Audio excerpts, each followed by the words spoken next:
Berita pertama, Sadil Ramdhani ditantang pelatih Sabah FC untuk dapat tempat lagi di timnas Indonesia.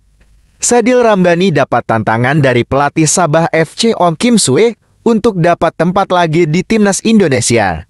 Pelatih Sabah meminta Sadil untuk ambil pelajaran berharga dari kejadian sebelumnya. Sebagaimana diketahui, Sadil Ramdhani adalah salah satu pemain yang dicoret dari skuad timnas Indonesia untuk Piala Asia tahun 2023. Pemain berusia 25 tahun itu dipulangkan pelatih Shin Tae-yong karena pertimbangan teknis. Mengenai pencoretan ini, pelatih Sabah akhirnya ikut berkomentar untuk memberikan motivasi kepada Sadil. Juru formasi kelahiran Malaysia itu mengatakan, pencoretan Sadil harus memahami keputusan seorang pelatih.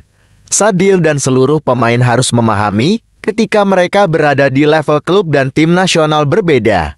Setiap pelatih punya rencananya sendiri. Kata pelatih Sabah, yang penting di sini ketika Sadil dikoret. Bukan berarti karir Sadil berakhir, kami di tim Sabah masih memiliki banyak turnamen yang harus dijalani, sambungnya. Pelatih Sabah juga berpesan, Sadil harus menjadikan momen itu sebagai motivasi untuk bangkit. Pelatih berusia 53 tahun itu menantang Sadil untuk tetap mempunyai tekad tinggi membela timnas Indonesia. Berita kedua, media Malaysia soroti Shin Tae-yong yang segera amankan 4 pemain keturunan di timnas Indonesia. Pemain lokal dalam tekanan. Media Malaysia, Makan Bola, menyoroti Shin Tae-yong yang segera mengamankan 4 pemain keturunan tambahan di timnas Indonesia. Makan Bola menilai rencana Shin Tae-yong dan PSSI mendatangkan pemain keturunan merupakan ancaman atau tekanan bagi pemain lokal. Shin Tae-yong kejar 4 pemain Belanda lagi. Tekanan pada pemain lokal, tulis judul artikel Makan Bola. Makan Bola mengeluarkan pemberitaan di atas setelah mengambil informasi dari unggahan akun Twitter ASEAN Football. Akun tersebut menyebut PSSI sedang aktif mencari 4 lagi pemain keturunan Indonesia kelahiran Belanda untuk memperkuat skuad racikan Shin Tae-yong. Sebanyak 4 keturunan yang dimaksud adalah Ragnar Oratmangut, Nathan Chu Awong, Tom Haye dan Martin Paes. Keempatnya memiliki darah Indonesia dari keluarganya masing-masing. Keempatnya juga telah dikonfirmasi PSSI akan dinaturalisasi menjadi warga negara Indonesia. Jika semua proses naturalisasi berhasil dirampungkan, maka para pemain lokal Indonesia akan merasakan tekanan untuk memperebutkan tempat di skuad Garuda. Lantas bagaimana menurut kalian tentang pemain lokal? Coba beri komentar kalian di bawah ini ya.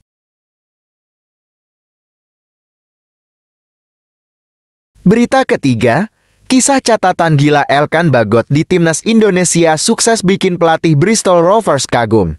Pelatih Bristol Rovers, Matt Taylor, dibuat kagum dengan catatan gila Elkan Bagot di timnas Indonesia. Catatan yang dimaksud adalah jumlah caps Elkan Bagot di skuad Garuda yang sudah sangat banyak di usianya yang masih sangat muda. Sebagai informasi, Elkan Bagot telah bermain untuk timnas Indonesia sejak tahun 2021.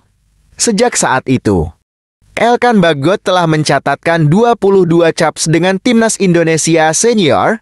Hal ini berbanding terbalik dengan Elkan Bagot yang hanya bermain 7 laga di Ipswich Town dalam periode yang sama. Matt Taylor melihat fakta di atas sebagai hal yang aneh. Pasalnya, jumlah caps Elkan Bagot yang lebih banyak di tim nasional membuat pemain berpostur 196 cm itu menjadi kesulitan menemukan ritme permainan di klub. Kami telah bekerja sangat keras dan lama sehubungan dengan kesepakatan ini.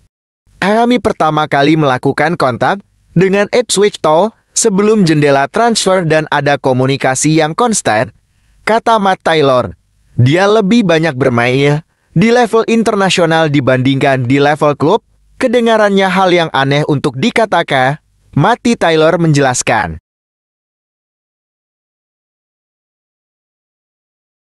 Berita keempat, Shin Tae-yong sebut Indonesia jangan hanya fokus ke AFF, begini kata Shin Tae-yong. Shin Tae-yong menyebut, timnas Indonesia jangan hanya fokus kepada persaingan di level Asia Tenggara. Menurut pelatih 53 tahun itu, timnas Indonesia memiliki potensi bersaing di level Asia. Meski tidak dapat dicapai lewat cara yang instan, sekadar diketahui, banyak pencinta sepak bola tanah air yang mendorong Shin Tae-yong segera memberikan trofi kepada timnas Indonesia. Ajang Piala AFF dinilai sebagai turnamen yang paling realistis untuk dimenangkan Shin Tae-yong. Semenjak ditunjuk sebagai pelatih timnas Indonesia, pada Desember tahun 2019, Shin Tae-yong 2 kali memimpin skuad Garuda di Piala AFF. Hasilnya, timnas Indonesia finish runner-up pada tahun 2020 dan rontok di semifinal pada tahun 2022. Meski gagal di AFF, ada sejumlah pencapaian yang dicetak Shin Tae-yong bersama timnas Indonesia. Salah satu pencapaiannya adalah meloloskan timnas Indonesia untuk pertama kalinya ke Piala Asia dalam 17 tahun terakhir. Di Piala Asia tahun 2023 pun, Shin Tae-yong mencetak pencapaian lain. Untuk pertama kalinya sepanjang sejarah, timnas Indonesia lolos ke fase gugur Piala Asia. Hanya saja, tidak semua mengapresiasi pencapaian Shin Tae-yong di atas. Masih banyak yang berpandangan trofi di atas segalanya, sesuatu yang belum diraih pelatih asal Korea Selatan itu bersama timnas Indonesia. Mungkin saat ini kita belum mencapai level Asia, tapi kita masih bisa mengejar. Saya sempat bicara kepada Ketua Umum PSSI bahwa kita jangan hanya fokus ke AFF supaya Indonesia bisa punya mimpi yang lebih besar, kata Shin Tae-yong.